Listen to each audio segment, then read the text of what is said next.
This is Writer Life, a podcast about writing, life, coffee and conversation with Rob and John Morgan. Hello and welcome back to Writer Life. Time is a strange thing.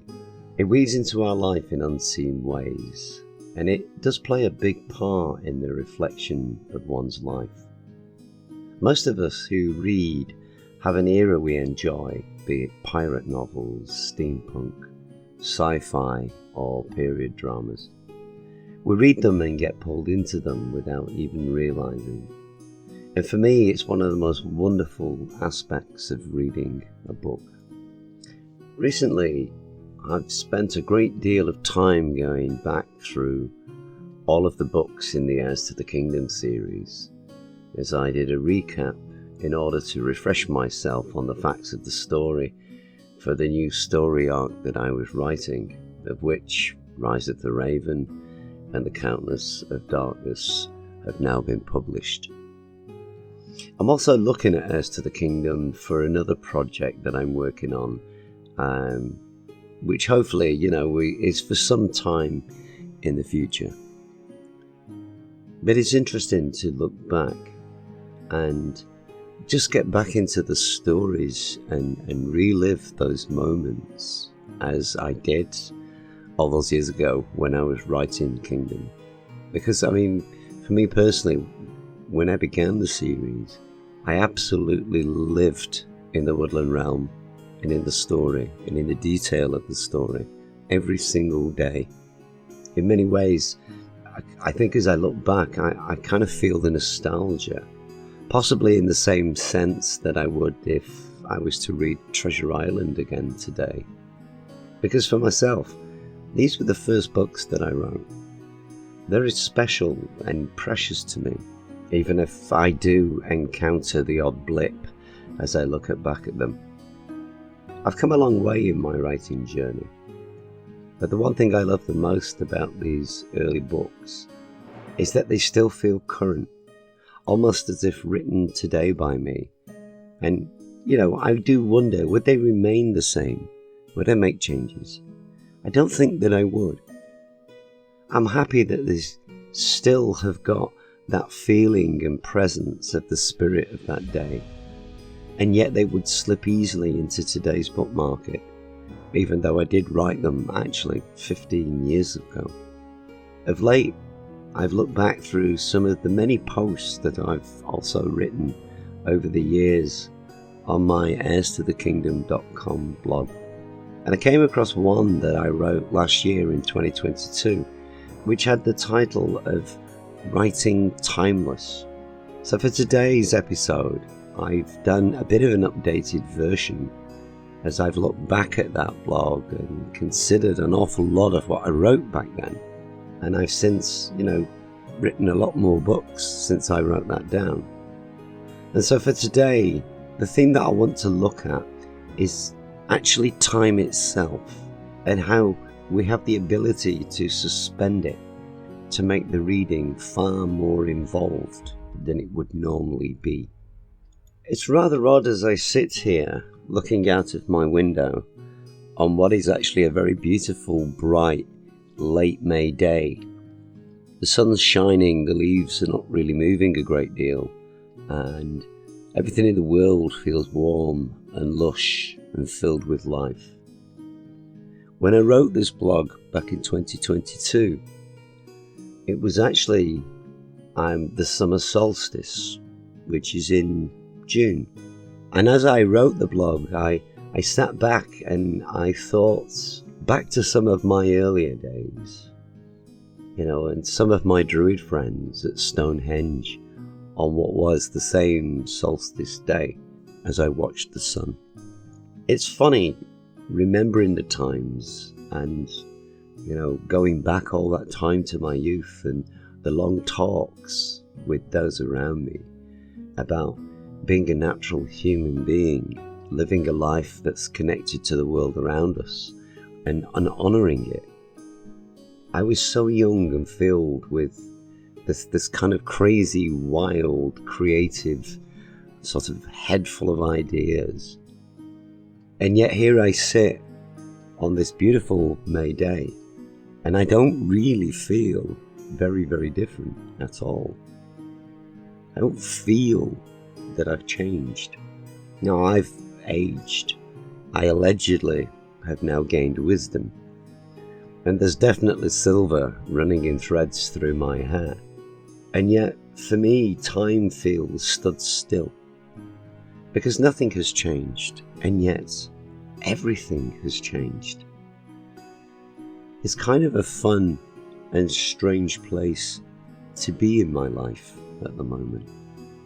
There is a quality to my thoughts and thinking process that sort of feels timeless. I still believe in freedom and living as natural a life as I possibly can in this modern cyber-tech world that we all live in. And I'm still captivated by those stories that never appear to age. I think if anything, as you read them, they appear to be relevant, even if they were written 100 years ago. The Time Machine by H.G. Wells still appears as relevant to me now as it always has to me. It is a quality that I've always admired in a good book. And in many ways, it's something that I have tried to emulate in my own stories. I mean, does the reader know which age Heirs to the Kingdom is set in? Or does anybody really know the year that Abigail goes to university and meets her roommate Birch for the very first time? I actually hope that they don't. It's something I've tried to erase to keep the atmosphere and the feelings of my work absolutely as present as possible, so the reader always feels that they're actually there, living in that moment with the character. I think the strangest thing of all is that I actually use real calendars when I write, and I do so that all of my days of the week and special events are absolutely perfectly timed through my stories. I go online and I find the calendars for that specific year, and I download it. And then as I write, I keep track of each and every day so that I know where I'm at in each story. In the story of Heirs to the Kingdom, that actually starts on the 1st of January 2038, and it travels through the 8 books to finally end in mid-August of the year of 2039. The whole 8 books actually only last for a period of 1 year and 7 months, as this story was set in the future. But did it feel that way? I don't think it did, not really. And that is because I took a group living in the future and I threw in a whole host of modern day items that I mixed up with items from yesteryear, and I played one thing off against the other. As a result, it created a story that appeared so real the reader no longer knew what actual age they were in anymore. I, as always, lobbed in a few things to create that sense of time that had passed, so that the reader in the present day would identify with them and forget that this was actually a very futuristic story. I think the best example, a really good example, would be, ooh, cool bangle. Jade utters these words as she picks up a very everyday object, such as a roll of cellophane tape. It's something that we all know. It's an everyday item. But to her, it was a very strange item, and one that she mistakes as an item of jewellery. Because when you think about it, that is actually her most primary home occupation. She sits in her workshop and makes jewellery all day. Another good example from the books would be when Jade leans over a reading guard, and she discovers that he's actually reading a Harry Potter novel. Before killing the guard, she whispers her approval to herself, because she regards the novel as she puts it, a classic. That one line takes the story into the future. It is a future where the works of J.K. Rowling is an established classic of literature, which I do believe one day it will be regarded as such. It's not that far away now, and once enough time has passed, people will look back and think of these times and remember her as a writer of classic novels. You know, the comment puts Jade in the future. It's a gentle reminder of what kind of story you're actually reading. Uncle Walter, he died hunting elephants, as Robbie explains when he describes the barbed arrowhead. You know, he's got the smithy to help him make one of these things, which his uncle used when he was just a small boy. Hunting elephants in Britain, since when, would anybody ask? But it's an important moment because that's when you realise the world has been destroyed and has been left to ruin. And it's quite obvious that elephants escaped from the zoo to find freedom roaming around the British countryside, of which Uncle Walter was a very, very specialist at hunting them down. The world came to an end in 2012, and this now is 2038, which is 26 years later on, and a great deal of the world has changed. The readoption of the words Lord and Lady, again, they shift the clock, but this time backwards. Their titles revised from an age long since past, and the story starts to feel like it's more of a medieval story. There's talk of King Arthur and Robin Hood. Until of course you realise that Blades is sat on the roof, fixing a wind turbine, so that she can generate power for the convent at the House of Good Hope. And she's being helped by young Eric. And actually Harry thinks his vibes ain't that cool, because he thinks Eric is after bedding his daughter. One era clashes with another, and the ancient walks side by side with the modern, and the reader no longer has any idea which era they're in. They're too engrossed in the story to care, and it all seems to slip happily side by side, and no one notices the story has become a timeless work. It is modern, or is it? Is it medieval? Or even, is it futuristic? Who knows? It just all fits together. And actually, it takes a massive amount of thought and careful writing to create such a smooth, flowing story that washes away the time period, and it lulls you into the words and captures you. You know, I do think that setting a book in a specific era can be a really, really wonderful and great thing. Period dramas especially. My wife has a real passion for Pride and Prejudice. I mean, it's a real classic period novel, but I also feel it can be sometimes limiting. I mean, does anybody really know when Rise of the Raven was set? I cannot deny, for this one, I used a little sleight of hand. I mean, it's clearly pre-Roman invasion of the British Isles. But apart from that, what else can provide a clue? Now, I won't deny there's a little deviousness involved in this one. The Fae are far more advanced at this time than the realm of men. We see this in the day-to-day living of Branagh and Ariel, who at that time are using charcoals and quills to write on parchment.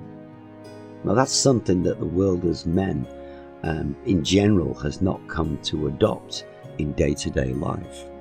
There are areas where, you know, people are writing scripts. The Romans, when they arrived, do. The Greeks certainly at that time were.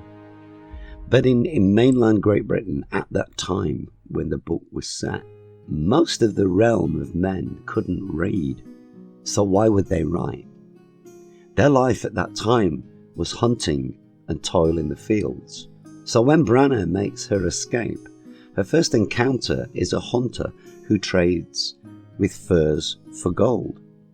He's considered a very rich and wealthy man by Rogue, who realises his possessions will enhance the status of Branagh. It's an era where things of great value are also things that enhance survival. Furs for clothing or bed coverings are vastly important through the long winter months. In this modern age, today, furs are a thing of great division, as activists slur and shame those who wear them. But they forget. There was actually a time in an age long past where a fur was a life-saving garment, and so the time for a brief moment in the story becomes very, very relevant.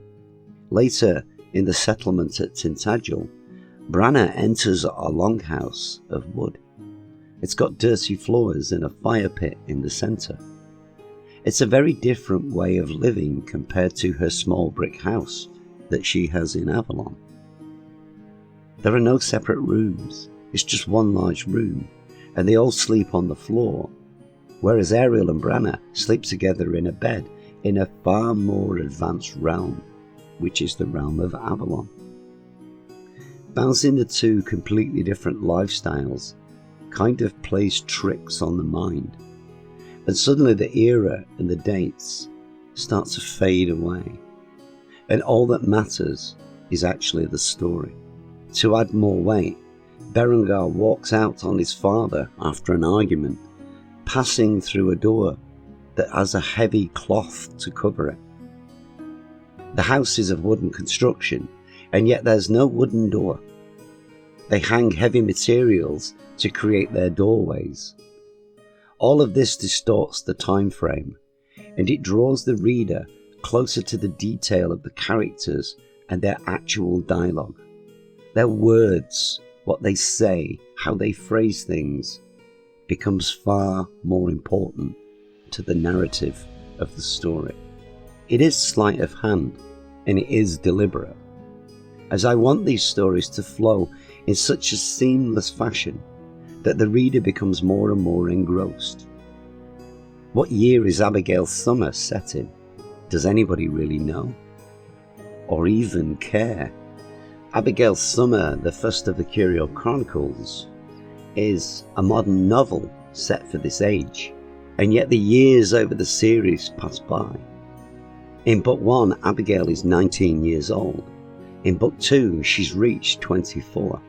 And by the time we reach book 5, she will be 29 years old. And each book feels like it's being read as something set in this moment, this year, possibly this day. There's only one person alive at this point who actually knows the year, and that is me, the author. Because once again, I set the story to a real calendar so that all of the bank holidays and all of the other dates line up perfectly to each of the days that's mentioned in the story. On the calendar, Curio's summer is set exactly 5 years later, and yet the date appears to be irrelevant. You're reading it now. It feels like now, because the themes of the story fit perfectly with today, or tomorrow, or to that fact, the day after, and the day after that. No year appears to fit, and yet the story, like Kingdom, feels like it's happening now. The Curio Chronicles have lots of clues as to this modern age time. But what year is it? Well, it was written in 2020 and parts of 2021. But was it relevant for that year? Well, no, not really. We know this because there's no virus in the story. I deliberately did not make any mention to the lockdowns or the virus, simply so that in 5 years' time, the books will still feel they were written for that moment, that time. There's social media and Insta, and Abby swipes open her phone. So it does fit now, but there again, if you think about it, it also fits 6 years ago, and will probably fit perfectly in another 6 years. I use the phrase, gossip travels faster than email. So it is a current book, and just to throw the reader off, in the last book of the series, which has not been published yet, I actually add gossip travels faster than messaging. It shows the advance of technology, and it keeps the books fresh. Birch is a naturist and lives naked, which fits nicely into the 1980s and the 1990s. But does it fit today?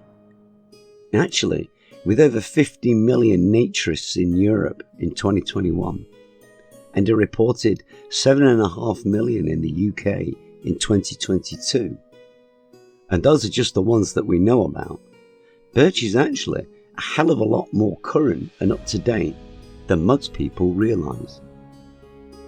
At the start of book 3, there's a reference to the World Naked Bike Ride, an event that's been running globally since 2007. And once again, the story is modern. But how modern is it? And that all plays into the comfort of the reader, who imagines the things happening in the book are going on right now. It's a deliberate ploy to make the reader place the characters in a modern time frame in their minds. The reader can create a picture of Abby based on their own knowledge of what a quaint country village looks like today or next year. And that brings Abby to life. It makes her very real to the reader. And as a result, the reader can identify so much better with her. Another wonderful aspect of the passage of time is money. In Heirs to the Kingdom, Billy finds a shirt he likes, and he haggles over the price, which is paid in silver coins. Now this clearly is a reference to a rebuilding of a nation that has fallen, and a new currency has been restored with brass bits, silver and gold. What was once a penny is now a copper bit, and the common phrase has been adopted of, well, you can best your last bit on that. Here we see that the world has moved on into a modern futuristic time, and the concept of money is familiar and brings comfort to the reader as it's something from their own everyday life. The moment passes hardly noticed because we're all used to having cash as a means of paying for things. In the Countess of Darkness, Morgana pays for her stand with her penny, which she proudly hands over to Fagin. Seth infuriates Lord Cain when he tells him that the bad forks are 10 shillings each. It's a moment of comedy, and yet the currency is that of the currency not used in the UK since before the 1970s, and it actually does date right back to medieval times.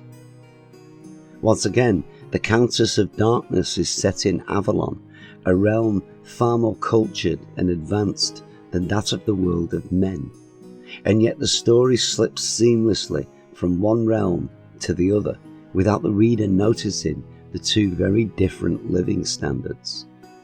The concept of time is no longer that relevant, as the story is the focus to shift you away from the calendar and lull you through the pages into the story in such a way that without understanding, you're there, and in your mind the pictures are real as you feel the full power of the moment and the experience. It's almost as if your dreams have become real and pulled you into them. Time stops for every reader, for that is the magic that an author weaves into the story. When I began to write Hans Cottage, which for me was a very, very special book, I wanted it to be a timeless story. I did not focus on the year or the era.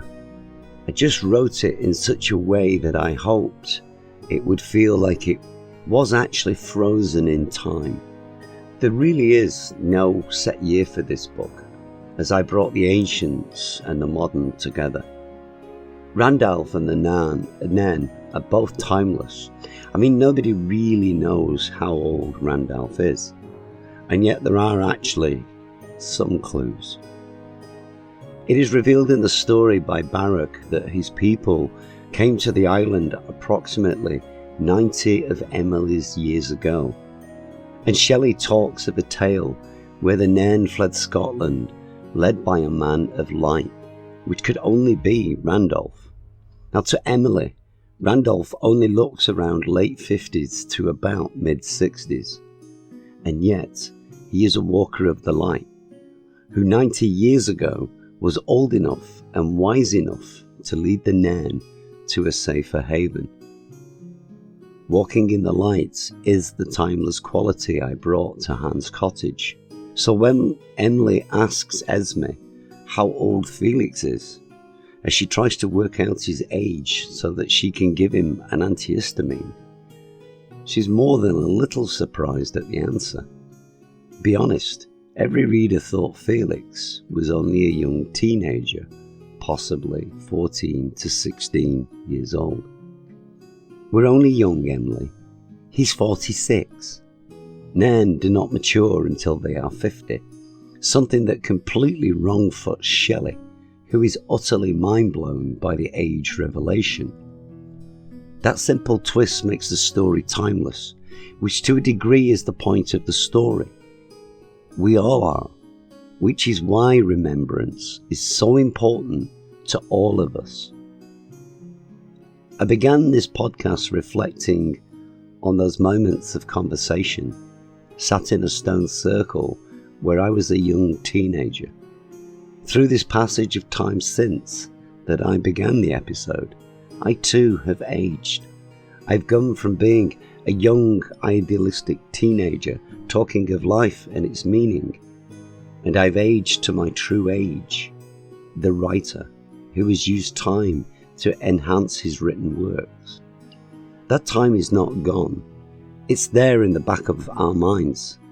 It's a window to a special moment in my life, and it will remain timeless simply because I've shared it here to be recorded for all time, and therefore it will never die. One of the best aspects of writing stories that appear timeless is the characters.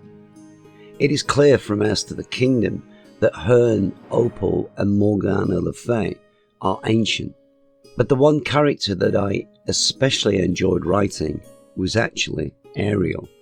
We see her in Rise of the Raven, where she's just under 200 years old, and yet she appears young and vibrant, like a mid-20s modern woman would. In Kingdom 8, which is set many hundreds of years later, she's lifted from her box, where she has slept for 10 lifetimes, and she is revived by Runestone. She truly is timeless, as she has not aged a day in her magical period of sleep. In the books I've written to add to the story arc that's related to Heirs to the Kingdom, Ariel will be featured, one set 10 years after Rise of the Raven, which is the Countess of Darkness, and then the final book of the story arc, which will be set 18 years after the end of Heirs to the Kingdom. It is a concept I wanted to play with more, and Kingdom was the perfect vehicle for it. And it is through Ariel within these stories the passage of time becomes important to who she is, as she reflects back on her life, which has spanned the ages. It is not unsimilar to Una and her sisters, who were imprisoned and then awoken and had to adopt to a completely different world. I wanted to elaborate more on this in Kingdom, which I did in Book 5, where she talks about meeting King Arthur. I wanted more, but was defeated by the page count. Although some of those parts of Una, which were edited out, I've been able to add to one of the new arc stories, which is going to be published in the future. Through Ariel, I've had the chance to express it more by showing her long life, and with the inclusion of the arc stories, Heirs to the Kingdom expands from a year and 7 months to cover the whole time period of well over 1,000 years. Ariel truly is a timeless character, who can look back on the world of men as its start and has moved through all of the ages to live in the future. From my own point of view, it's all a big part of the joy of writing, and I really do hope that for the reader it makes the story more intense and a lot more real.